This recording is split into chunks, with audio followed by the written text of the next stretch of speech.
So I figured out what was wrong with my steaks is that my tongs were too long. While you're working on that, I'm gonna start preparing. Well, you said don't touch it. What am I working on? You're just looking at it. You're just staring at it, making sure it's okay.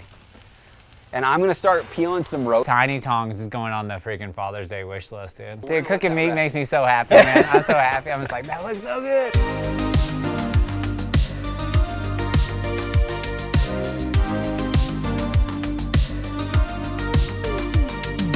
Welcome to Around the Table. We at the McGee house love food and we love home, and this is where we bring the two together.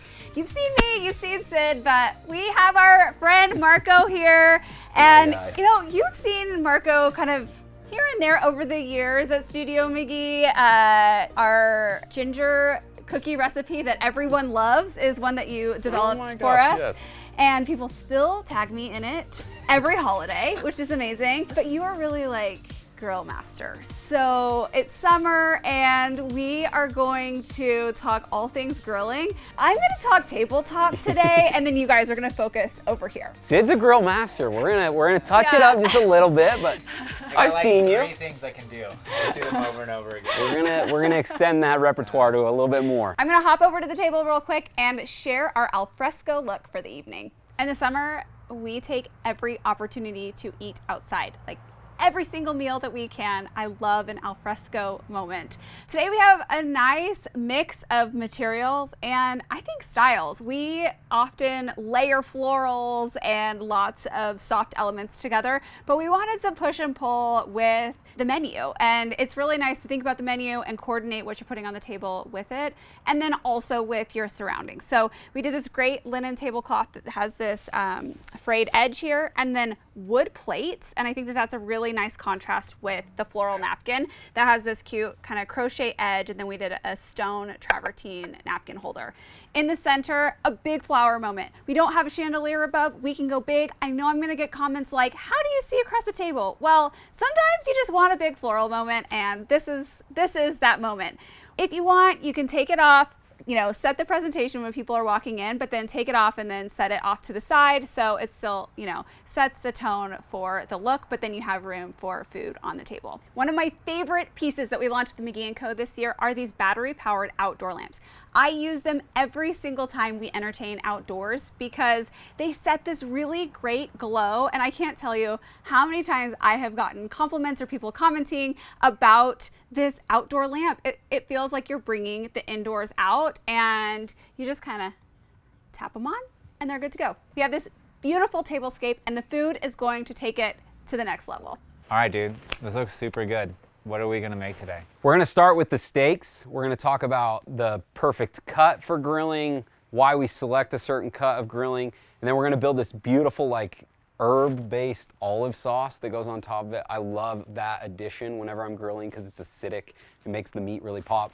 We're gonna do some smashed potatoes. We're gonna do some grilled corn, some grilled stone fruit, and arugula salad. We're gonna cover all the bases today. Okay. So you wanna start with you wanna go over the meat first? Let's get in it. Whenever I'm grilling outside, you gotta pick a thick cut steak. So like a ½ inch is as thin as you can go, because there's just no way to grill up a teeny little steak. You're gonna overcook it every single time. Okay. And so you're really looking for a thick cut steak, whether it's New York or ribeye. Filet even does really well. With my butcher, I go and talk to him. I ask him for a specific cut. You're looking for really nice marbling because that's gonna give you tons and tons of flavor, right? And then when I'm grilling in New York, I ask him to remove the cap just a little bit because you don't have the time to render this cap. So that's what they call this like kind of fatty edge? Correct, and you find that on the New York. So we've removed some of that. Mostly we want it there for flavor. We're not gonna have time to render it all the way down on a grill, so that's why I don't want it across the whole entire cut. And like rendering basically just means like it cooks it enough to taste good and not just feel like kind of chewy and stuff. Yep. So you're slowly breaking down all that flavor and fat so that it's tender enough to eat. So we're gonna teach you a few little tricks. The first trick is getting it to room temperature. This is a step that people forget. You never wanna go from the cold fridge straight onto the grill because it's gonna be so hard to cook that center. So bring it out to room temp. I put it on a rack just so that you get room, Is that like circulating. specific to grilling? Like, or if I'm doing like Traeger, it's okay, you can warm up slower? Or no, would you across still, the board. Okay. Yeah, across the board. So how long does it take then? So like 15 to 20 minutes typically, if you right. just let it come to room temperature. It's also building a nice little crust. That's why I do the rack, because if you have moisture on the outside of your protein, it's gonna be really hard to build that crust on the outside. So I like to let it come out room temperature and get a beautiful crust. And then we're just gonna keep it super simple. You know, I am the seasoning guy. So if you want, I love my product. This is a universal cooking salt. It has a little bit of flavors added, but honestly, it just brightens the flavor of the meat. You don't want to overpower it with a bunch of different things. So you'll still do your salt. There's like a little bit more than salt in it with a salt and pepper. Yep. So what we're gonna do 2 different kinds. So we'll do one with my salt on it, and with seasoning, you just want to keep one hand clean and one hand dirty. Dude, yeah, I was just teaching my girls this weekend. I was like, wet hand, dry hand. Yes, dude. exactly. And then we'll do a flake salt on the others. Why? I just want you. What are you doing, You dude? can be the Get test. wild. You can test it. You can test it. I do recommend using a nice quality salt, so a flake salt or a kosher white flake salt. It's really good, man. Yeah, and then a heavy crust of black pepper on both sides, and then we're just gonna let this rest, okay? While we do some other things. Tell me about the pepper crust, because I did not go nearly that aggressive this weekend.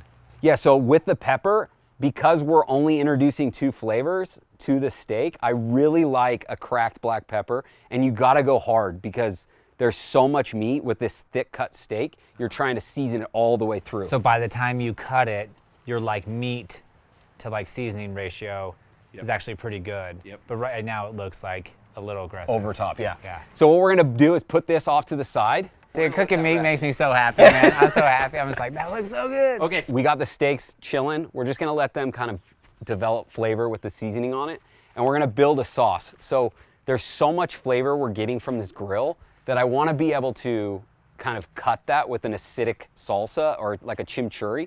So we're gonna build like a Mediterranean olive sauce, okay?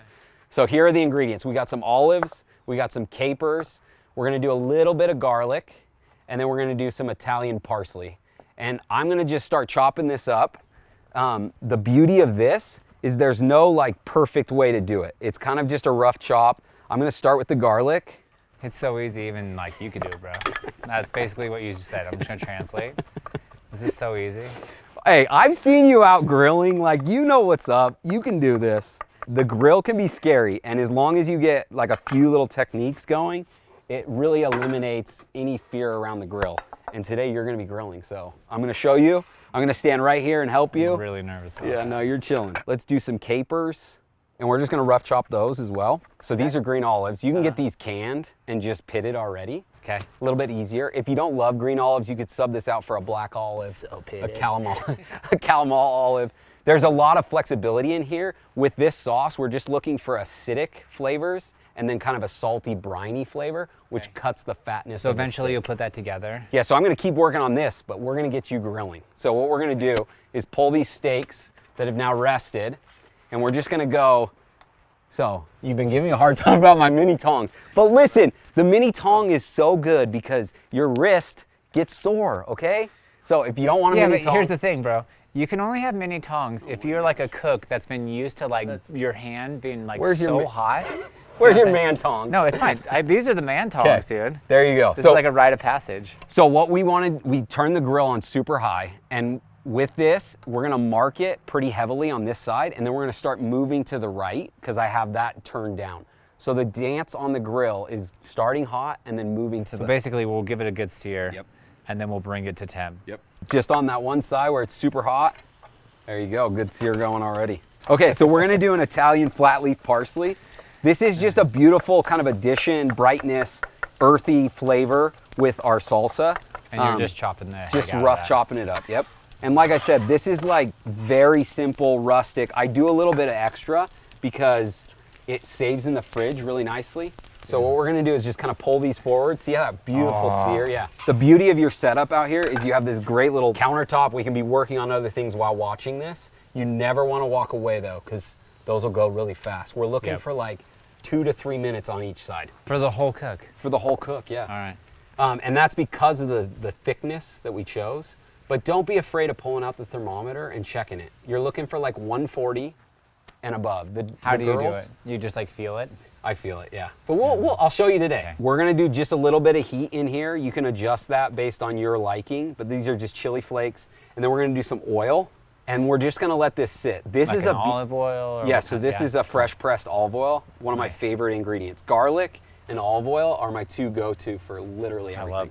I love all that. And this sauce will go forever. So like any that we have left over tonight, throw it in the fridge. It goes super good on chicken, fish, just about anything that you want to add just a little bit of acidity to. We're going to do a little bit of lemon zest right here, and then the juice of the lemon as well.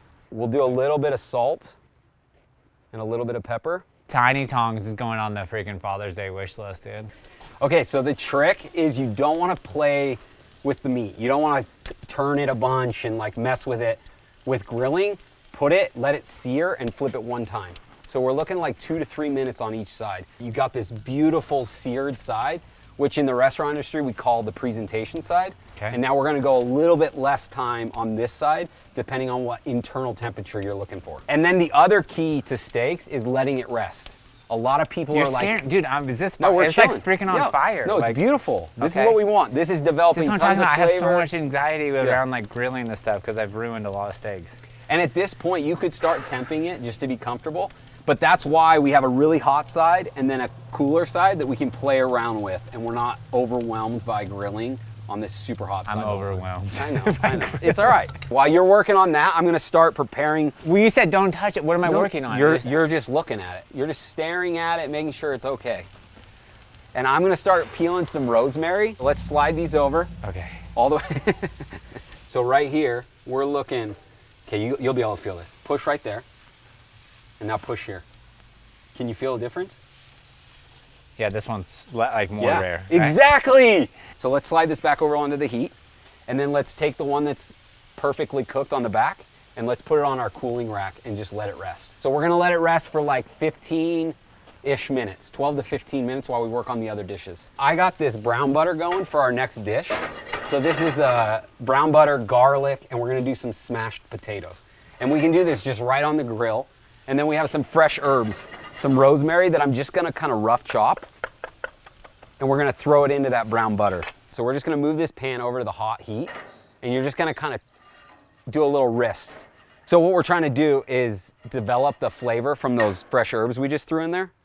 And it's gonna come quick. And then we're gonna pull that off to the side. So I'm gonna put them on. You're gonna grab that spatula, full length spatula for your protection. Freaking huge. Full length. And we're just gonna put those on. So kind of flatten them out so they're all spread out evenly.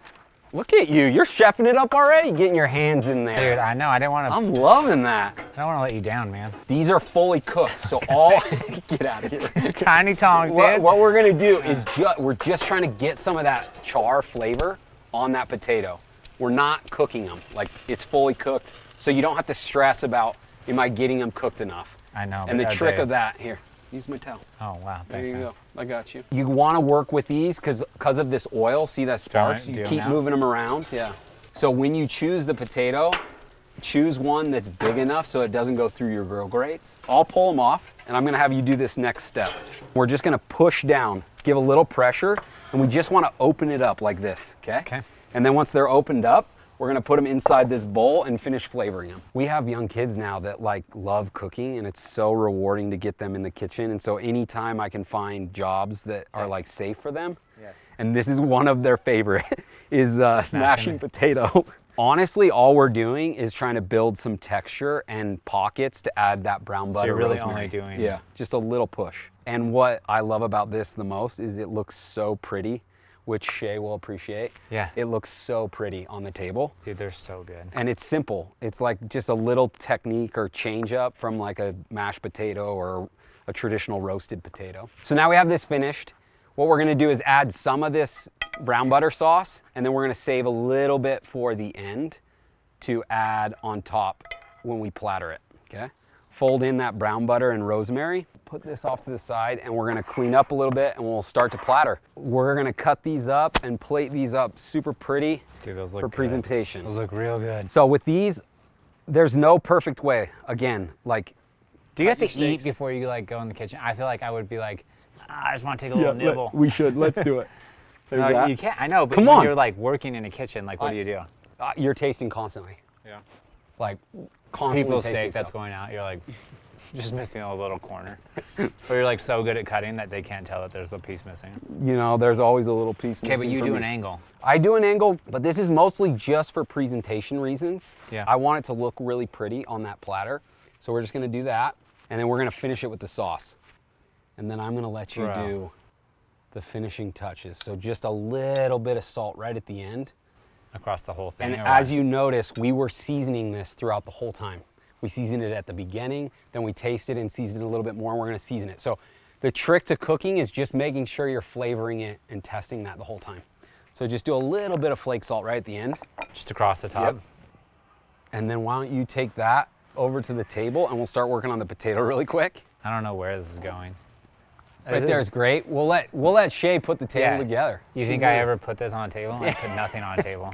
So then this roasted rustic potato, we're just gonna kind of put, again, right in the center and then kind of I work. don't even know if this is any good. Like, we should just try it before we give it to people. Holy frick, dude, Killer? that's so good. Killer. I add a little bit of oil. I just love to finish with a little bit of olive oil. And then you have this beautiful garden. You could choose any herb you want. Fresh thyme, basil. All we're looking for is like a little brightness. I chose some basil from your garden, and we're just looking for a pop of green to make it look pretty. And we're ready for the table. So I figured out what was wrong with my steaks is that my tongs were too long. It looks super good. Let's eat it all. Thank you. Thank you for that closing line, Syd. It looks super good. Let's eat it! We're losing light, so I gotta get to eating, guys. Let's go.